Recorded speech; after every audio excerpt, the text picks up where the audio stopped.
Corona महामारी दिमाग पर भारी। कोरोना के बाद हो रही है भूलने की बीमारी। कोरोना से रिकवरी के बाद लोगों को हो रही है याददाश्त से जुड़ी समस्याएं।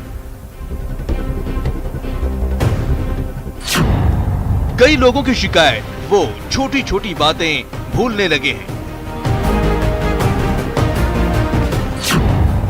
ब्रेन को पर्याप्त ऑक्सीजन नहीं मिलने का होता है दिमाग पर असर। भूलने की कंडीशन को कहते हैं hypoxic brain injury. Medical experts ने कहा कोरोना के बाद सिर दर्द, लकवा और मिर्गी का खतरा भी बढ़ा। पोस्ट कोविड इफेक्ट, कई लोगों में स्वाद, सूंघने की क्षमता, प्रभावित नींद पर भी असर। सीनियर सिटीजन के साथ साथ युवाओं को भी हो रही है मेमोरी लॉस की समस्या। कोरोना के बाद ब्रेन की समस्याओं से कैसे बचें? कोरोना काल, दिमाग का रखे ख्याल। स्वागत है आप सभी का, आपके साथ मैं हूं स्वप्निल। कोरोना के बाद कई साइड इफेक्ट सामने आए हैं। इन्हीं में से एक है भूलने की बीमारी। कोविड से उबरने के बाद बहुत सारे लोगों के ब्रेन पर असर पड़ रहा है। संक्रमण से गंभीर रूप से प्रभावित लोगों को भूलने की बीमारी हो रही है।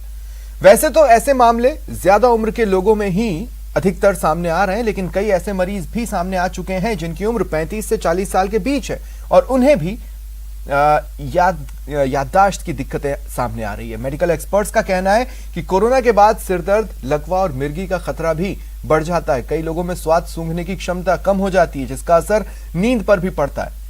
हमारे साथ मेडिकल एक्सपर्ट्स होंगे जिनसे जानेंगे याददाश्त की समस्या क्यों होती है, कैसे बच सकते हैं।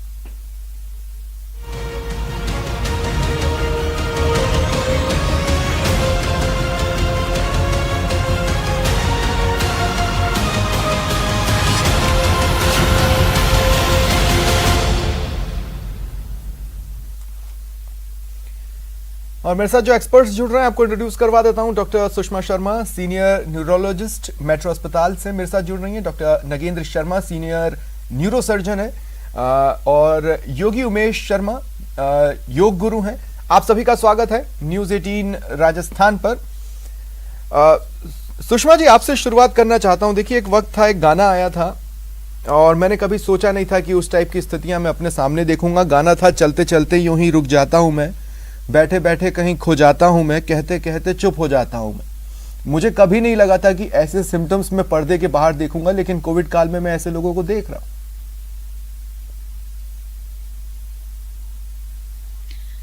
देखिए, जो आपने कहा चलते चलते रुक जाना या बात करते करते रुक जाना, तो कोविड के संदर्भ में अगर हम बात करें तो बिल्कुल ऐसा हो सकता है और इसके कई कारण हो सकते हैं। कोविड वायरस, वैसे तो कोरोना वायरस का जो बीमारी है सब जानते हैं कि प्राइमरीली ये छाती की बीमारी है, प्राइमरीली ये लंग्स को इफेक्ट करती है, लेकिन उसके साथ साथ कई अन्य ऑर्गन्स को भी इफेक्ट कर सकती है। स्पेशली जब मॉडरेट या सीवियर डिजीज हो तो कई अन्य ऑर्गन्स को भी इफेक्ट कर सकता है, और उसमें से ब्रेन जो नर्वस सिस्टम है, हमारा सेंट्रल नर्वस सिस्टम और peripheral nervous system, brain neurological organs, उनको भी ये बीमारी इफेक्ट करती है। कई तरह से ये बीमारी इफेक्ट कर सकती है न्यूरोलॉजिकल सिस्टम को। स्टार्टिंग फ्रॉम, बहुत सारे लोगों में तो शुरुआत ही न्यूरोलॉजिकल सिम्टम से होती है, यानी कि सूंघने की शक्ति का चला जाना, स्वाद की शक्ति का कम हो जाना, और उसके अलावा दौरे आ सकते हैं, मिर्गी हो सकती है, लकवा आ सकता है, ब्रेन में सूजन आ सकती है, ब्रेन में कोविड वायरस की इन्फेक्शन हो सकती है। ये कई चीजें मॉडरेट टू सीवियर कोविड में कुछ लोगों में देखने को मिलती है। लेकिन अगर मैडम मॉडरेट से शुरुआत करूं, मैं अगर मॉडरेट से शुरुआत करूं तो लोग पासवर्ड याद नहीं रख पा रहे हैं। अपने सामने रखा मोबाइल उन्हें याद नहीं रह रहा है कि हमने मोबाइल कहाँ रख दिया है। कपड़े तक को लोग भूल जा रहे हैं।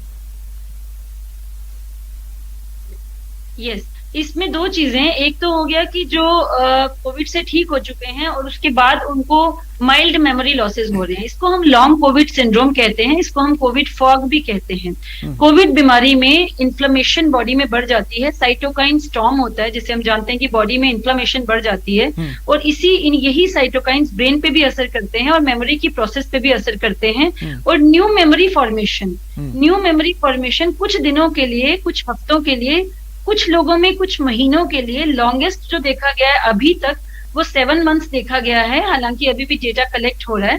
तो इतनी देर के लिए न्यू मेमोरी रजिस्ट्रेशन की प्रोसेस स्लो हो सकती है, जिसकी वजह से उनको पुरानी बातें तो याद रहती हैं, लेकिन नई बातें याददाश्त में लाने में कुछ गड़बड़ उनको हो सकती है। ये छोटी चीज है। इसके अलावा कुछ लोगों को ब्रेन के मेमोरी के हिस्सों में क्लॉट होने से, लकवा होने से भी मेमोरी की प्रॉब्लम्स हो सकती हैं।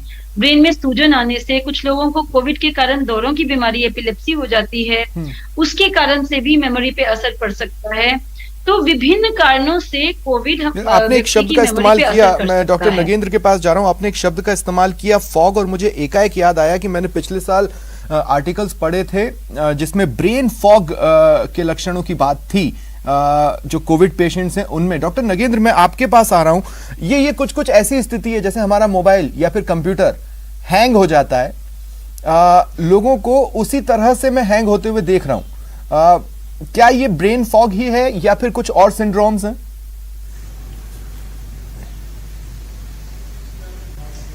देखिए, कोरोना ने शरीर के सभी अंगों को इफेक्ट किया है। अब जब कोरोना के काल धीरे धीरे खत्म हो रहा है तो पोस्ट कोविड सिंड्रोम, जितने भी मरीज आजकल मेरे पास आ रहे हैं, करीबन 10-12 मरीज डेली आ रहे हैं, जिनकी 2 शिकायतें मेन हैं कि साहब एक तो हमारी याददाश्त में बहुत कमी आ गई और एक रात को नींद एकदम से खत्म हो गई। कि ये जो पोस्ट कोविड फॉग जो वर्ड यूज आप कर रहे हैं, उसका बेसिक मतलब ये है कि जो पेशेंट ऑक्सीजन पे रहे हैं या वेंटिलेटर पे या कोई रेस्पिरेटरी एड्स पे रहे हैं, उस दौरान उनकी दिमाग में जो ऑक्सीजन की कमी, सप्लाई जो है वो बराबर नहीं हो सकी, और उससे जो हमारे इंपॉर्टेंट कनेक्टिंग सिस्टम है white matter and grey matter, जो व्हाइट मैटर होता है जिसको आप कह रहे हो ब्रेन फॉगिंग, व्हाइट मैटर का काम है कम्युनिकेशन करना। जैसे हमारे मोबाइल हमारे हाथ में है लेकिन इसकी टावर कहीं और होता है, but that tower connect to the mobile. ऐसे ब्रेन का जो व्हाइट मैटर है वो ग्रे मैटर को कनेक्ट करता है। इसमें जो हाइपोक्सिक ब्रेन डैमेज हुआ, थोड़ा बहुत न्यूरॉन्स पे डैमेज हुआ, वो कम्युनिकेटिंग सिस्टम को ज्यादा डैमेज किया इसने। ज्यादातर ये व्हाइट मैटर के सेल्स है जिनमें डैमेज ज्यादा किया। तो communication between the white matter and the grey matter जो सेकंड्स, मिली सेकंड्स का है, वो एक तरह से हैम्पर्ड हो गया है। जैसे अभी एक मैडम ने बताया कि टेम्परेरी एक रेस्ट्रिक्शन आ गया है कि मेमोरी रजिस्ट्रेशन नहीं हो पा रहा है। मेमोरी रजिस्ट्रेशन सिस्टम तो व्हाइट ग्रे मैटर करता है, उसमें बराबर है, लेकिन जो व्हाइट मैटर का कम्युनिकेट करने वाला है, यानी जो सप्लाई देने वाला है ग्रे मैटर की मेमोरी के सेल्स को, वो व्हाइट मैटर तो हमें न्यूरोलॉजिकल प्रॉब्लम है, ये हम कैसे डिटेक्ट करें? नहीं कर पा रहा है। हमें लगातार माइल्ड सरदर्द रहेगा, या फिर हम रंग नहीं पहचान पा रहे हैं, या अपने करीबियों को नहीं पहचान पा रहे हैं, हमें उनका नाम रिकलेक्ट करने में दिक्कतें आ रही हैं, तो हम तुरंत इसको, मतलब इसके सिम्टम्स क्या हो सकते हैं? सबसे पहला सिम्टम मरीज आके आपको कहेगा कि मेरे कोरोना ठीक हो गया साहब, लेकिन मेरी सबसे पहले नींद खत्म हो गई। This is the first symptom which a patient tells के भी साहब मेरे को रात को नींद। अभी करीबन पिछले 2 घंटे के अंदर मैंने 6 मरीज अभी देखे हैं जिनका एक ही सिम्टम था कि साहब कोरोना हुए 2 महीने ठीक हो गए, नींद नहीं आ रही है, और अब धीरे धीरे थोड़े याददाश्त में भी कमी आ गई है। अब उन सब का मैंने MRI करवाया है। MRI में हम देखेंगे कि जो व्हाइट मैटर ब्रेन है उसमें हमें स्वेलिंग मिलेगी। कुछ इंपॉर्टेंट मेमोरी सेल्स को कलेक्ट करने की एरिया होती है मेमोरी बॉडी, जो पूरी याददाश्त को कलेक्ट करती है, और जो हमारा रेटिकुलर सिस्टम है जो कि पूरी सिस्टम हमारी स्लीप साइकिल को मेंटेन करता है। यदि MRI में यदि जांच करके देखेंगे तो हमें यहाँ पर हल्का सा व्हाइट मैटर में इसमें स्वेलिंग मिलेगी, इडिमा मिलेगा। Means the function capacity of the white matter brain and communicating brain to the white matter system है वो थोड़ा डिस्टर्ब हो गया है, और ये इस वायरस के इन्फेक्शन के पोस्ट कोविड सिंड्रोम है। तो अर्ली सिम्टम हमें यही है कि पेशेंट की पहली शिकायत ये होगी कि साहब मेरे को नींद एकदम मेरी डिस्टर्ब हो गई है, रात को नींद आती है, खुल जाती है, उसके बाद नींद नहीं आती, और सुबह उठता है तो मेरे में सर में दर्द होता है, याददाश्त में कमी आ गई, और सबसे बड़ा है मेरे कंफ्यूजन पैदा हो गया है। मैं एक आदमी को एक बात कहता हूँ, उसको दोबारा वही बात तो रिपीट करता हूँ, तो वो मुझे ये कहता है कि साहब मैंने आपने बता दी ना बात मेरे को, तो मरीज जिद करता है कि नहीं साहब मैंने नहीं बताई, मैं वापस आपको बता रहा हूँ, तो एक कंफ्यूजनल स्टेट ब्रेन की बहुत ज्यादा है। ठीक है। ये सब एक न्यूरोलॉजिकल डिसऑर्डर है जो इस पोस्ट कोविड सिंड्रोम में आ रही है। तो देखिए, अब तक हमारे दर्शकों ने जितना कुछ भी सुना, मैं उनसे ये कहना चाहूंगा कि आपको कुछ चीजों पर भरोसा रखना है। एक तो आपको डॉक्टर्स पर भरोसा रखना है। अगर आपको किसी भी तरह की इस तरह की स्थितियां बनी है तो डॉक्टर्स के पास जाइए, उन पर भरोसा रखिए, वो आपको दवाइयां या आगे के लिए गाइड करेंगे। खुद पर भरोसा रखिए कि आप इस तरह की स्थिति को हरा सकते हैं। और यहां पर एंट्री होती है उन चीजों की जो आपको इस तरफ प्रमोट करेंगी खुद पर भरोसा बनाए रखने के लिए। योगी उमेश शर्मा जी, आपके पास मैं आ रहा हूं, क्या सजेस्ट करेंगे आप घर में बैठे बैठे एक्सरसाइजेस ब्रेन के लिए?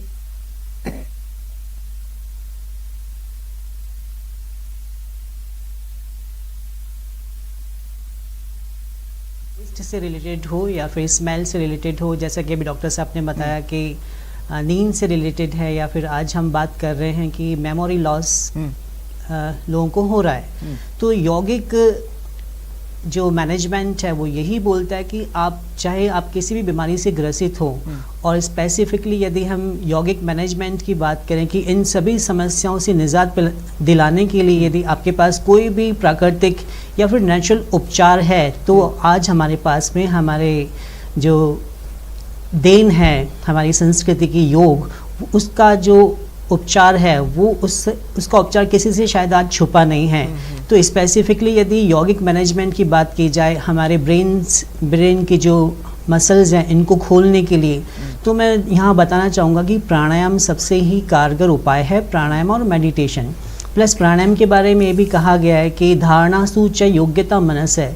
इसके बारे में सीधा सीधा यही बताया गया है कि आपका जो ब्रेन है उसकी मसल्स खोल करके आपकी ब्रेन की पावर को फोकस, जो एक एबिलिटी होती है फोकस करने की, धारणा बनाने की, उसको काबिल बनाता है प्राणायाम। तो प्राणायाम आज पूरी दुनिया, आई थिंक पूरी दुनिया प्राणायाम का सहारा ले रही है अपने ब्रेन की मसल्स को। हमारे जो ब्रेन के दो हेमिस्फीयर होते हैं लेफ्ट और राइट, उसको खोलने के लिए जो प्राणायाम है अनुलोम विलोम प्राणायाम, तो मैं सभी को सजेस्ट करना चाहूंगा कि खुली हवा में सुबह सुबह लोग फेस करेंगे। योगी उमेश जी, मैं कह रहा हूं कि जैसे अगर लोग फोकस ही नहीं कर पा रहे हैं, है ना, या वो कंफ्यूजन के स्टेट में है, तो वो मेडिटेट करेंगे कैसे? नहीं, देखिए इसमें सबसे पहले तो आप इसमें भी मैं बहुत ही अच्छी बात जो भगवान श्री कृष्ण ने गीता में कही है, युक्ताहार विहारस्य युक्त चेष्टस्य कर्मसु युक्त स्वप्नावबोधस्य योगो भवति दुख।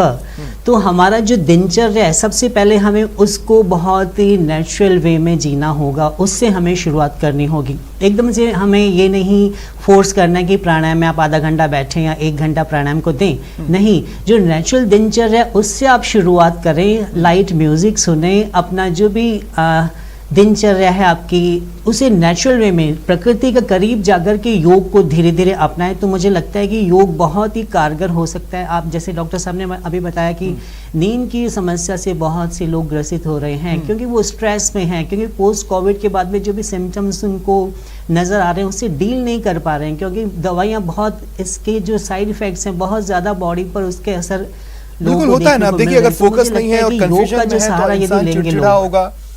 इसके अलावा उसके बिहेवियर में हम बहुत से चेंजेस देखेंगे। तो आप ये बता रहे हैं कि प्राणायाम और मेडिटेशन अगर वो करता है तो उसके लिए स्थितियां बेहतर हो सकती हैं। अब मैं दूसरे पोर्शन की तरफ जा रहा हूं। डॉक्टर सुषमा, आपके पास मैं आ रहा हूं। मैम, देखिए, आपको जितना जल्दी समझ में आ जाए कि हमें ये वाली बीमारी है उतना आसान हो जाता है ट्रीटमेंट। मैं ये कह रहा हूं कि इस ब्रेन फॉगिंग का या जो क्लॉटिंग की आप बात कर रही हैं उसका इलाज तो संभव है।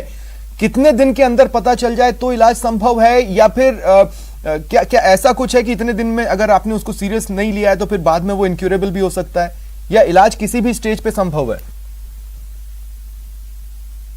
देखिए, अगर हम स्पेसिफिकली ब्रेन फॉग की बात करें तो ब्रेन फॉग अभी तक जो डेटा हमारे पास अवेलेबल है उसमें जो हमारे पास इनपुट्स हैं वो ये हैं कि brain fog most of the patients में, ज्यादातर मरीजों में ब्रेन फॉग एक सेल्फ लिमिटेड कंडीशन है, यानी कि धीरे धीरे बॉडी इसको अपने आप रिवर्स करती है। बॉडी की अपनी रिपेयर मैकेनिज्म से ये धीरे धीरे रिवर्स होता है।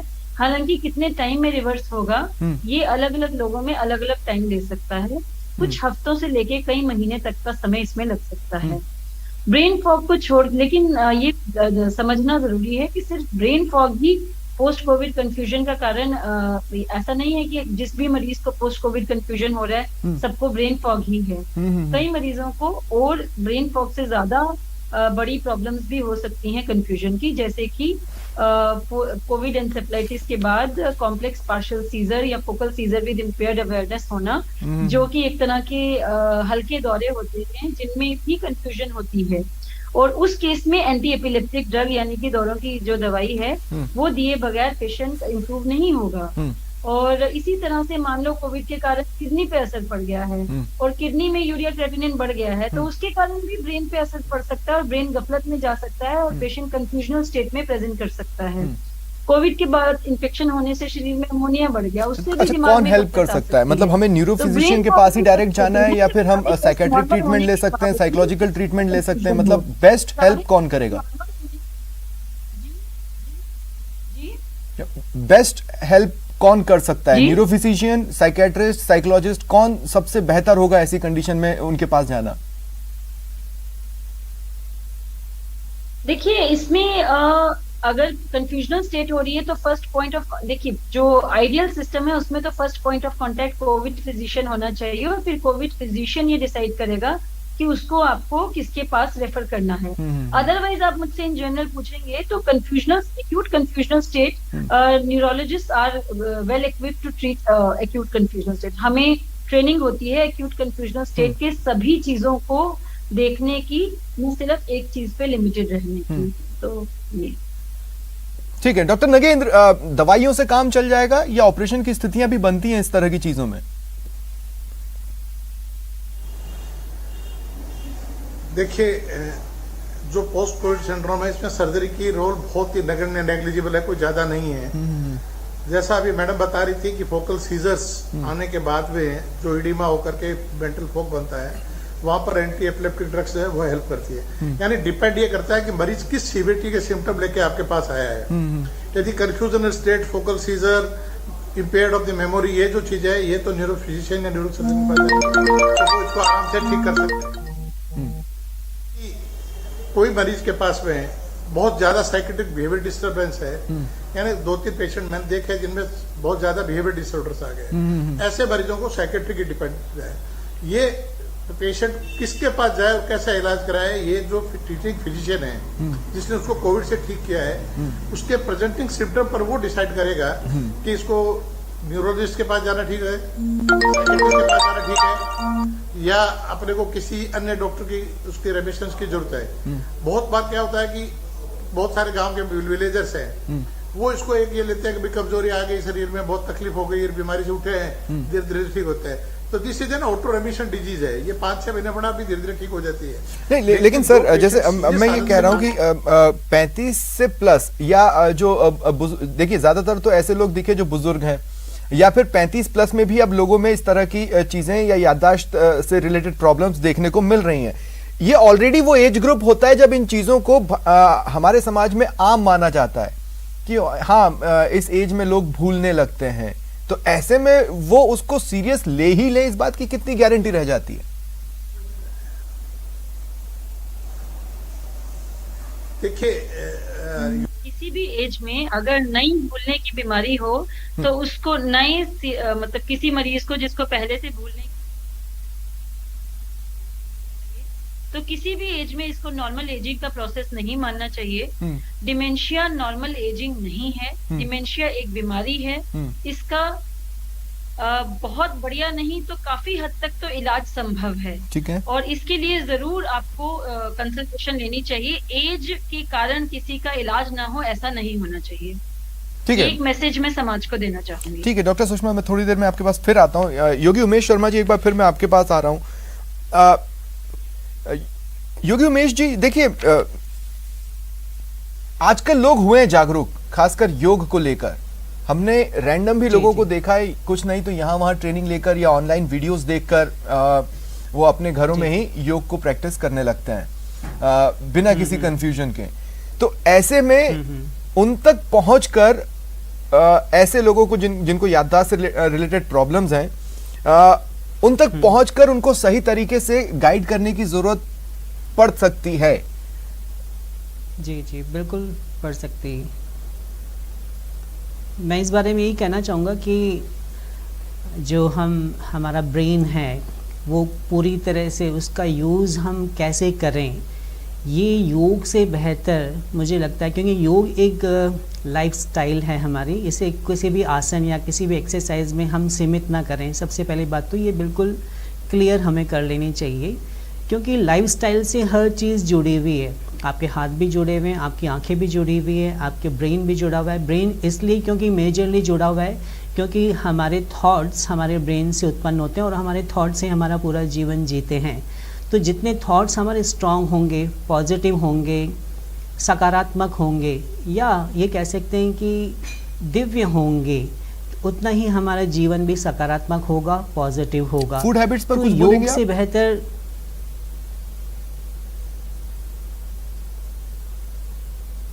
फूड हैबिट्स,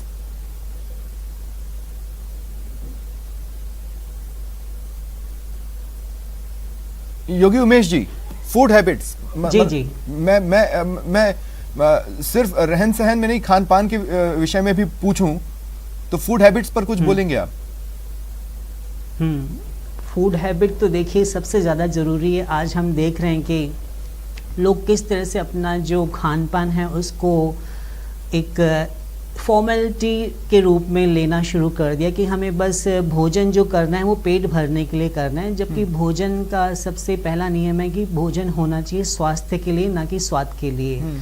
तो योग हमें ये सिखाता है कि आपका जो भोजन है वो कितना अच्छा है आपके शरीर के लिए, आपके मन के लिए और आपके विचारों के लिए। वही जितना भोजन प्रॉपर हमें बैलेंस करना बना चाहिए। लेंगे उतना बेहतर होगा, इसको आसानी से समझा जा सकता है। डॉक्टर नगेंद्र, एक बार फिर मैं आपके पास आ रहा हूं। देखिए, ये उस तरह की स्थिति नहीं है कि हमने लोगों से बोला शंख पुष्पी पी लेना या च्यवनप्राश खा लेना या बादाम खाओ सब ठीक हो जाएगा। ये उस तरह की स्थितियां नहीं है। मतलब अभी इंडिया में लोगों को ये समझना कि दिमाग से रिलेटेड कुछ बीमारियां होती हैं, जिसका मतलब ये नहीं है कि आप पागल हैं। उसके लिए अभी एक जायंट लीप की जरूरत है इंडियन सोसाइटी को।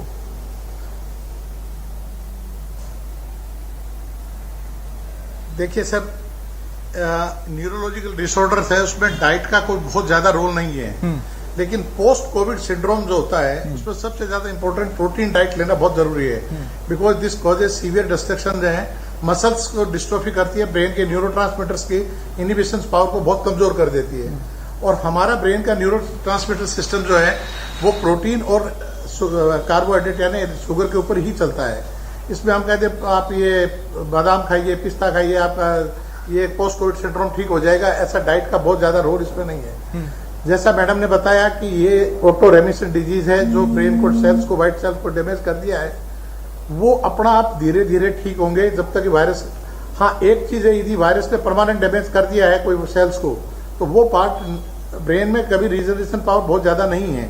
जो चीज डैमेज हो गई है वो डैमेज हो गई है। सपोज किसी पेशेंट को स्ट्रोक हो गया है, उसके हाथ पैर की ताकत चली गई, आवाज चली गई है, तो वो एक तरह का पार्शियल रिकवरी होगी, उसमें परमानेंट रिकवरी नहीं होगी। इसलिए डाइट और एक बात जो योगी जी कह रहे हैं बार बार कि आप उससे मेडिटेशन कीजिए, वो कीजिए, मैं बता रहा हूँ कि इन पेशेंट में रिकवरी के 6 सप्ताह तक इतनी पावर नहीं होती है कि ये किसी तरह से भी बैठ भी सके। मेडिटेशन करना तो इनको 3 महीने पहले नहीं कर सकते। ये सब चीजें जो हैं ये सब फायदा करती हैं, लेकिन जब तक पेशेंट पोस्ट कोविड सिंड्रोम से रिकवर नहीं होता है, उसकी मसल्स पावर वापस नहीं आती है, उसकी पूरी बॉडी की रिकवरी नहीं होती है, जब तक ये चीजें काम नहीं करती हैं, जब तक तो आपको डॉक्टर से राय लेकर के करना ही पड़ेगा सर। ठीक है, मेरा अंतिम सवाल है डॉक्टर सुषमा, मैं आपके पास आ रहा हूं और मेरा बेहद अंतिम सवाल है। बहुत मुश्किल होता है खुद को ये कन्विंस कर पाना कि हमें दिमाग से रिलेटेड कोई प्रॉब्लम है। बस उस एक बैरियर को अगर क्रॉस कर लिया तो रिकवरी इस तरह के केसेस में 100% है। देखिए, रिकवरी 100% सर्टनली रिकवरी रेट्स बहुत अच्छे हैं। मैं ये कहूंगी रिकवरी रेट्स बहुत अच्छे हैं। इस तरह का जो आपने बैरियर की बात की उस पे मैं खास तौर से कहना चाहूंगी, ये बात सच है कि दिमागी बीमारियों को लेके लोगों में काफी धारणाएं हैं, काफी भ्रांतियां हैं जो कि गलत हैं।